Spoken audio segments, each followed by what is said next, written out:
আসসালামু আলাইকুম। আলু পোস্ত করে নিয়েছি এইভাবে। আলু পোস্ত বানাতে কি কি লাগে দেখুন।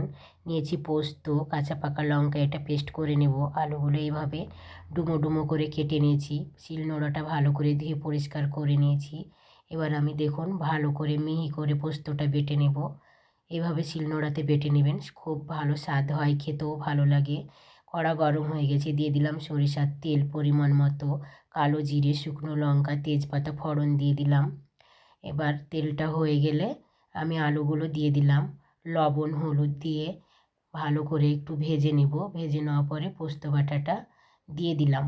তারপর নাড়াচাড়া করে জল দিয়ে দিলাম, 3টে কাঁচা লঙ্কা দিয়ে 10 মিনিটের জন্য ঢাকা দিয়ে দিলাম। 10 মিনিট পর দেখুন আমার এই রেসিপিটা হয়ে গেছে খুব সুন্দরভাবে, রং ও সুগন্ধি ভরপুর, খেতেও খুব সুন্দর। একতলা ভাত নিমেষেই খেয়ে নেবেন আঙ্গুল চেটে পুটে। ভাত, রুটি, পরোটা সব কিছুর সাথেই খেতে ভালো লাগে। আপনারা খেয়ে দেখবেন, খুব ভালো। ভালো লাগলে লাইক কমেন্ট শেয়ার